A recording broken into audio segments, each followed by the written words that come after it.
Saka chinonzi muprofita wenhema in'anga yakunamata. No definition ya false prophet. Okay.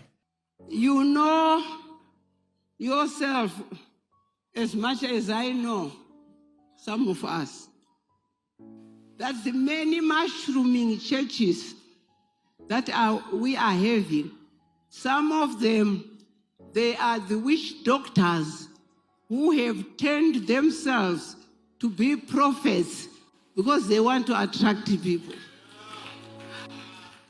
They want to attract people. But when you are there, you will hear them now referring to some of the things of witchcraft.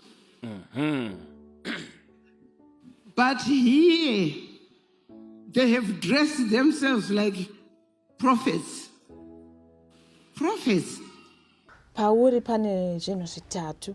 Une mudzimu, une manjozu, une mweya mutsvene. Asi zvozvoita kana ukaridzirwa ngoma, uchashanda uri kumudzimu kuchivanhu. Asi ukasaridzirwa ngoma, zvikabatanidzwa, uchashanda nezvinhu izvozvo. Auya uchamushandira semawira aita, semapiwirwa awaitwa iwewe. Mweya unoshanda mun'anga ndouri kushanda futi muprofita. Why do you say so? Because ukatora n'anga ukatora muprofita uyu, zviri kuitwa nen'anga ndo zvaari kuita. For example, ngatipindei Masowe. Ukasvika paMasowe paari kuita munhu basa rake anodhibvisa bhutsu. N'anga wopairi kuita basa rayo inodhibvisa bhutsu. Ndo zvakasiyana. Pauri iwewe une mudzimu, une chipo chemweya mutsvene. Saka kuMasowe vanofanira kuti chiremba. Upenga hakuridzirwe bhero, membero dzangu dzazove pedo, muchandishambadza kunge zigo, tichakudanai kumabiko. Ladies and gentlemen, this is a beautiful morning. This video I'm doing it from King's Courtyard in Vumba Mountains. This is my first time to be here. And immediately I now understand kuti vanhu vanotora mavacation vachimboti rega timbono cooler down, timbonofurwa nemhepo. You can't cool down kazhinji kacho uri muHarare. Remember, there's a lot of noise and polluted air, not because vanhu vakangowanda and chichi, you get what I mean. But uri kuno kunonyatsona kuti this is oxygen, H2O, chaiyo, healing wind, and tumvura toenda tuchimbodonerera tuma healing rain. Yeah, this is exactly what you need, and this is a perfect spot for King's Courtyard. Kuti unonyatso cooler down, unonyatsonzwa kuti first time I saw this place ndakaona pa video la period, and I could only dream of coming to a place like this. Kunoda uchishandisa either your hard earned labor or mari yawapiwa as a gift nemwe munhu. Hakudi kuya nemari yechikwereti, because this beautiful King's Courtyard. Okay, but anyway, what I want to do today is I want to offer a platform to Evangelist Marufu. This is actually a moment of vindication for him. Last week, episode yaga by DJ Ola, I understand that Evangelist Marufu was humiliated because he did a very bad job in terms of Christian apologetics. You should be ready to defend the faith at any moment. Unofanira uri ready to defend chitendero. Saka Ola akatanga akavakaka, but of course we understood how it happened that way, because Ola doesn't believe in the Bible. Zvekudaro sempostori. Evangelist Marufu se former postori anenge achibelieve Bible zvekudaro. Saka debate rekuti amushandisa the same yardstick rinotinetse inenge yanawo yekuti ndiani ari fast pakutaura. Mandaita kuti Evangelist Marufu achati usabuse we, udzari paseri pakuti iwe usabuse. And he didn't do that. He didn't do that. But anyway, today it's a moment of vindication for him. Because what was the subject? The subject, Evangelist Marufu vaiti, muprofita wenhema, in'anga. N'anga ndiye muprofita wenhema. In what sense? Vanhu vatiri kuona vari vaprofita venhema dzitori n'anga vazhinji vacho. Vanhu vatiri kuona dziri n'anga vazhinji vacho ndo vachauya vachita vaprofita venhema. Evangelist. Yes. Zvaiitika kuMasowe kana. Zvamakaona kuti kana zvamusanyatsonzwisisa nezvazvo. Okay, inini ndakanga ndataura kuti mumusha taati neng'anga. So ng'anga gusha. Sorry, kana kakanga abuda pahomwe. Taienda kumakuwa tonosima huko.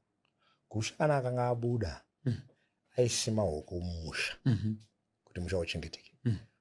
Mbuya Murozi andika kana wakanga wabuda ndo wairapa. Anditi wairapa vanorwara. Kana uchinosangana mbuya Murozi waibvisa bhutsu. Wopinda usina. Mbuya Murozi wanga waine chira rawaipfeka kuti wagone kuoneswa. Mbuya Murozi waiti kana wakaprofita munhu zvekuita womupa zvinhu zvine mhiko. Mbuya Murozi waiva nembiya nehari netsvimbo. Kubarika ndikutaura ng'anga. Ndikuzvibata, ndikuzvinzwa. Mbuya Murozi wanga asingaverenge Bible. And it's a worrying trend which I'm always raising alarm about.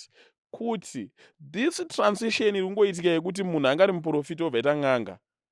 Ani makaona zvakaita boat cutter kuti prophetess boat cutter next vakutonzi tateguru. Hameno zita ravakushandisa. No, can it happen like that? Kuti munhu angambori sekuru next atomuprofita. And we are seeing it kana muri mbonyatsotarisa tikuona kuti tane mushrooming of maprophets ari kushandisa hari, ari kushandisa sauti, ari kushandisa mazai, ari kushandisa chii, tiri kuzviona maPentecostal churches, something that we didn't know mukukura kwedu tanisingazvizive, and it's happening. Mai Guti talked about that as well ku CCI Belvedere yazayo chakati be careful of maprofita amuri kuona mazhinji aya ing'anga vari kuona kuti kukwaita mari, so they come and wear suits but they are using the spirit rekune imwe side. Iwe you are misrepresented but andasvika pachiKristu.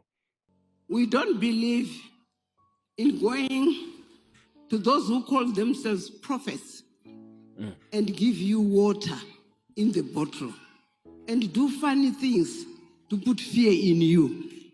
My beloved, I'm not playing.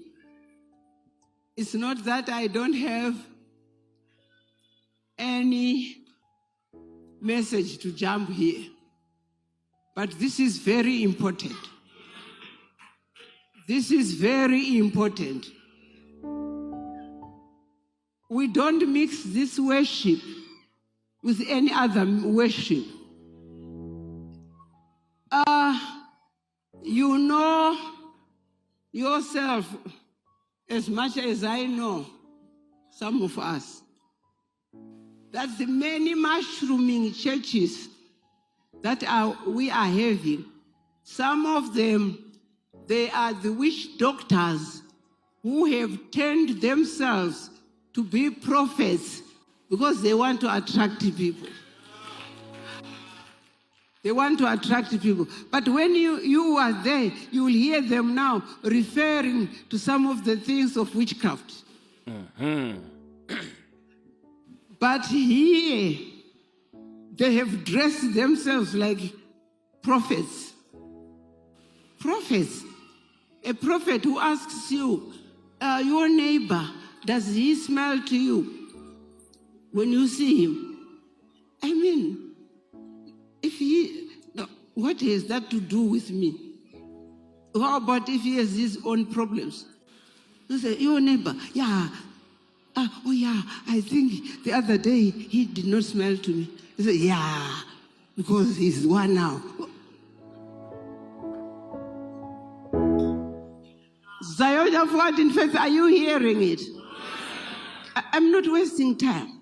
Do you know that there are witch doctors who are saying they are prophets because they know that people are rushing to go to prophets and they are no more getting what their business going on, and they have turned themselves to be prophets. But then when you sit under them, you'll hear the way they operate like a witch doctor because that's where they are coming from. But outside, they pretend to be a church. Did you know that? So what is so important to me in this message is the warning that she gave, which I've talked about. we've got a lot of witch doctors, N'anga, and also maprofita, not quote unquote the prophets that we know from the Pentecostal churches, but maprofita, anamadzibaba, chichichi, nguchuku, what and this. A lot of these prophets, they've actually rebranded. Most of them, a lot of these N'angas, they've actually rebranded, and they are now wearing suits. I know them. I actually know them. Vazhinji ndotovaziva kuti uyu neuyu neuyu. Vamwe vacho ndototaura navo, vamwe vacho ndinotoshanda navo. I know them. And mumwe wacho munotomubhiga, mumwe wacho munotomuda, munotomuisa pamaprofita, munoti ndeyechokwadi. Muprofita, but iye ndewenhema. And I stand by my word. Ncharamba chingotara ndewenhema muprofita. Asi muprofita waMwari, haana chaMwari chiri maari. Muprofita wenhema. Vanhu ava ing'anga vazhinji vacho. Vanhu ava havasi maprofita amunoziva as prophets from a Pentecostal church, but ndo vanhu vatotaura nguo tsvuku, that kind of thing. So what they've done is they've rebranded, and they are now wearing suits. Vanopfeka masuit, and then they come and they start doing what they do in church. You hear them with their language, vanotaura nyaya dzemashiripiti, nyaya dzekushereketwa, nyaya dzekubatsira. That's what they do. Malip avo anopoya, because that is what they are. They don't speak the usual language that we know from the churches, from the Bible. And mark them, they avoid talking about Jesus. They avoid preaching the word of God. Bible, and then they start doing deliverance, they start doing prophecy. And want to better session, imwe session inzi ndeyekupwanya hari, imwe session inzi ndeyekupiwa mvura, imwe session ndeyekudi, they do funny things. And kana vakavarairwa unowanzwa kutotara zvemachira kuti amachira anofanira kuzonzwai, ningi chivano chedu chinofanira kuzonzwai, chi. It's like they are apologetic to zvinhu zvinoita nezve-ATR, because that is where they get their powers. They are apologetic kuzvinhu zvinezvoita nemazai nemvura nechi, because that is where they get their powers. But most of them, they are wolves in sheep's clothing. Saka ndoyanga ri argument yaEvangelist Marufu achiti imimi muri kuona kung'anga munonzi bvisa bhutsu, kung'anga uri kushandisirwa hari, kung'anga uri kunzi ita zvakadaro, kung'anga uri kunzi kumuprofita wenhema futi uri kunzi bvisa bhutsu, kumuprofita uri kunzi chi. Saka Evangelist Marufu aiti muprofita wenhema ndiye ng'anga, muprofita wenhema ng'anga ndiye muprofita wenhema. So it's now a moment of vindication for Evangelist Marufu. Why? Because I've got a video and I want to Sly Media TV. But she interview anonzi Gogo Madube, and she confesses kuti iwo vakatotanga vari kuchipostori vachitoshandira vanhu kuchipostori, but vangatori nemanjuzu. Gogo ava vanotoita zvemudzimu, gogo ava vakaudzwa dhisi, but vaitoshandira vanhu vari kuchipostori, vatori muprofita, which means gogo ava vanga vari muprofita wenhema. Pavachotora kuti pasowepo vanga vari vaigara vachitsva vachida kudirwa mvura vachidii, iwo uchingoti ndo maitire zvinhu, ava vanga vari muprofita wenhema. So I'm going to play that video for you. Murione. Ndoda kuti maKristu muve very, very careful. Very, very careful. I'm going to play that video and you watch it. Yonyaseta a moment of vindication, because inini pane argument yangu ndepekuti munhu kana uri ng'anga, iva ng'anga, harisuti ng'anga muri madhimoni, iva ng'anga, tokugamuchira sasekuru. Ndinana sekuru wobo vandoshanda nawo inini, vanondichengeta, vanondipa mari, vanyasoshanda zvoti pachena chizvati vandisekuru. Kana uri mupostori wenguo tsvuku, kana uri mupostori wemagemenzi wakapfeka robho fanira ndakapfeka iri, toziva kuti uri mupostori, toenda kunoshandirwa newe tiziva kuti uri mupostori, uri muprofita. Kana uri wemasutu, toziva kuti uri wemaPentecostal, we want to know you for who you are. Hatusida munhu anenge achiti kuno kakapfeka sutu, kuseri ari kuenda obva asvika omboita zvevadzimu, kana ita zvegona, kana kuti kuno kakapfeka gemenzi, uyo kuseri omboenda ozviti nini ndiri tateguru. We don't want that. Toda identity. That is the issue. We want yatinoti identity. So Evangelist Marufu, he has been vindicated. That is what I'm going to show you in this video. I'm going to give you an instance in the Bible. Yekuti Ndiana Peter, if I'm not mistaken, ita mamiracles aite chichi papauya n'anga ainzi Simon the sorcerer basvika babati mukuda mari here ndikupei mundipo gift iyi.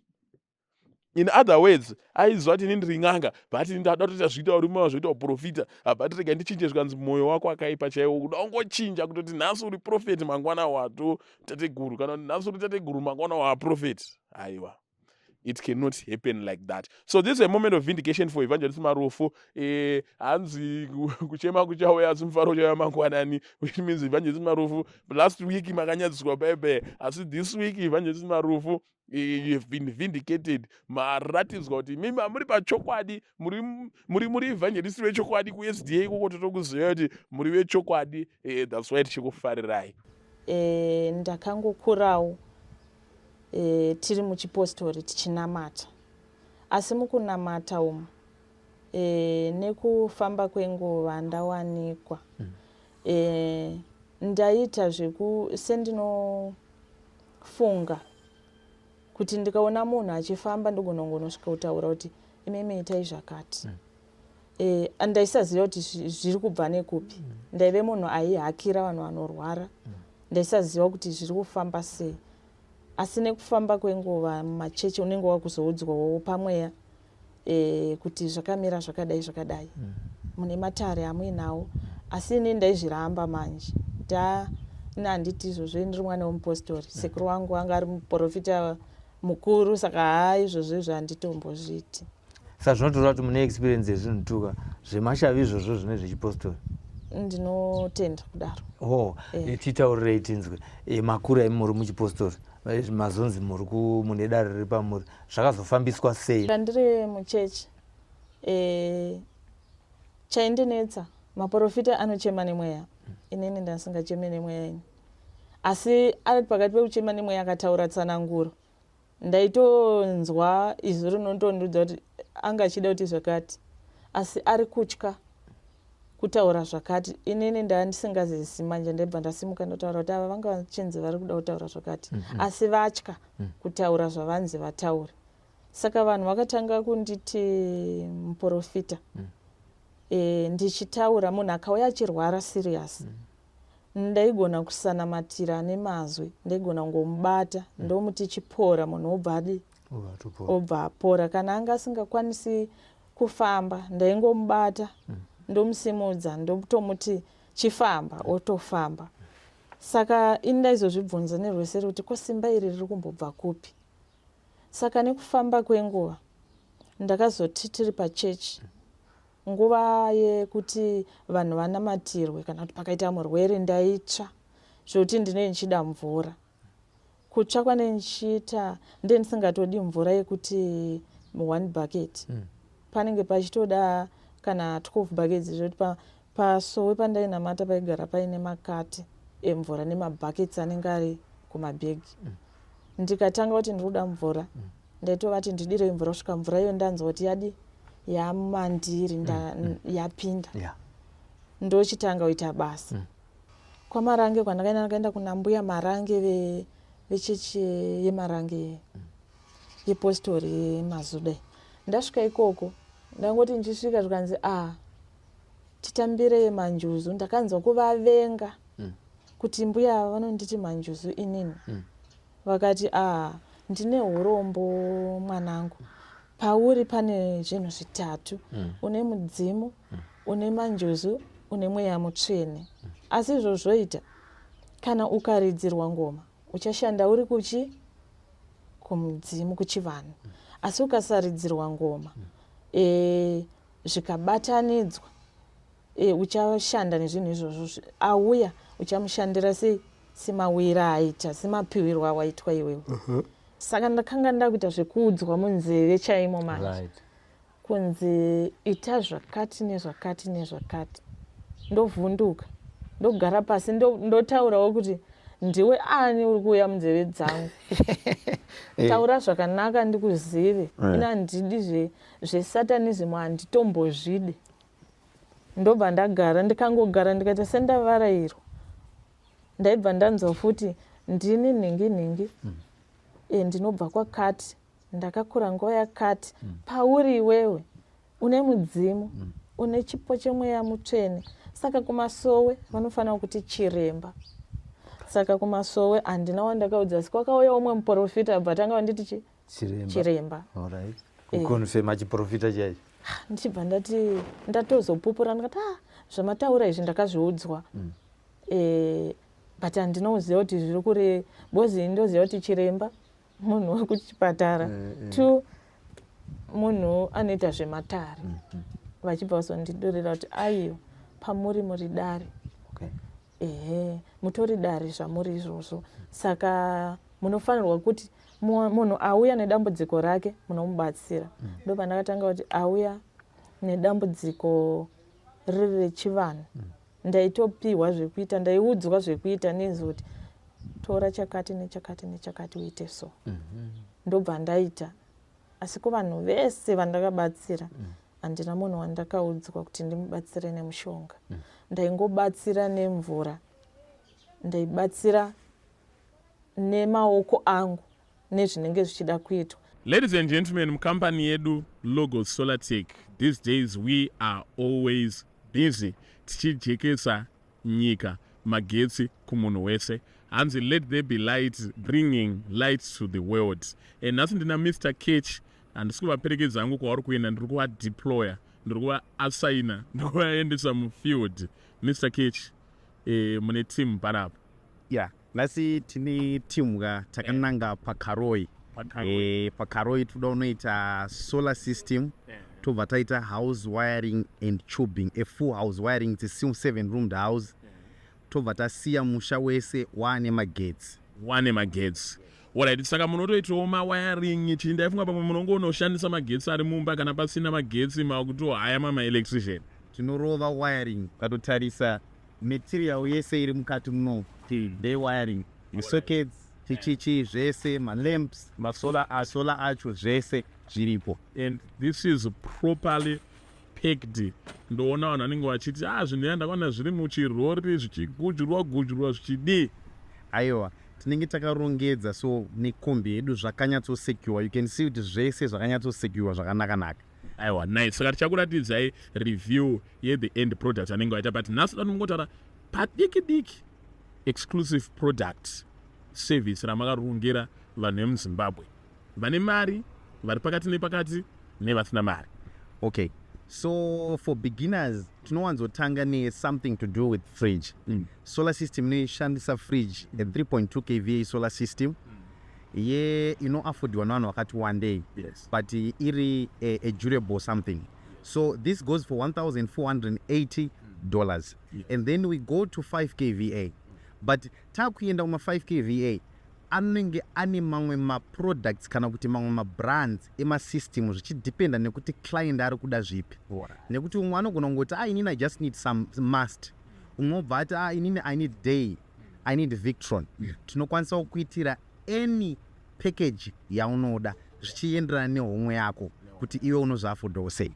So tinokwanisa kuita ma-packages yayo from 5, 10 achienda ma-packages kusvika to the biggest that you know. Yes. Ladies and gentlemen, ma-numbers nofunga maona ndovari kubuda pascreen. Uye mukasangana nekombi inoi inonzi Zigo kombi inoi, haina rimwe zita riripo, munongoona Zigo anenge aripo. Ukasangana nevanhu ava kwaiona uchida masola, wosangana nemota iyi, you are going to get a 2% discount. Ndini ndaiauthoriza. Ukangosangana nemota iwo ndoona ndiripo, unopiwa ka discount kako kakanaka chifukwa utonyorwa quotation ipapa, kana nemunhu uri kuzoda masola nyorerwa yo quotation ipapo mhanya, and you actually make a lot of money. Ingori asi masola chete, pane ma-ball installation, pane ma-CCTV installation nema-accessories and so munozofunga kuti ungosungirira masola chete. There is quite a lot of things that you can get. So abate on the numbers that are showing on the screen and you'll be good to go.